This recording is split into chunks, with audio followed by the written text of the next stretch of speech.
wasn't that we were trying to capture what it looks like to see, but ideally capture what it feels like to see and what memory feels like.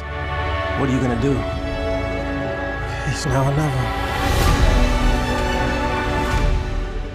The movie Nickel Boys tells the story of two young black boys who are navigating the Jim Crow South, and in that get pulled into a pretty gruesome reform school. We did a pretty non-traditional approach in shooting the entire movie and the point of view of both of the characters as they move through the world. What happened to that one kid I used to hang with all the time? The word point of view, Ramel and I didn't really use very often. We would often call it a sentient perspective, and by that we meant that we always wanted the image to feel like it was attached to a real person in a very present tense sense, moving through an often hostile environment. Young man, do you know a student named Elwood Curtis? Yes, I do.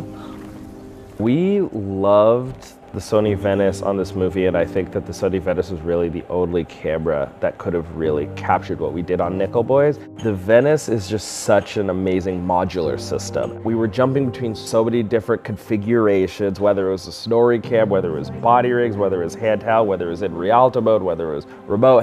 The Venice was so fast in being able to flip between those things. An IMAX-sized image, it's such an adaptable package, was no-brainer. You don't remember? Remember what?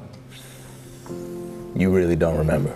You're talking about a perspective that every single viewer is hyper-literate in. We deeply, and on an intuitive level, understand what it feels like, and more importantly, what it looks like to see from your own body. So that kind of became the challenge, and also the exciting aspect of the movie. Also body rigs where the actor maybe had a little bit more co-authorship with the image. What kind of place is this? They would be like, okay, maybe if I close down my shoulder, it'll frame them out, which kind of matches my feeling of isolation in this moment. And it was like, yeah, like go with that, explore that. Anyway, thank you.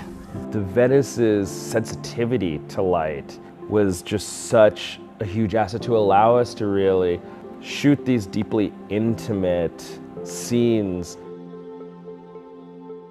I hope that the movie is immersive for people and allows them to sit inside of the experience of two black boys moving through the Jim Crow South. And I hope that watching the movie is either recognizable to them or it's not recognizable, but is an invitation to think about moving through the world at a different body and a different time, and one that I think rhymes with a lot of today.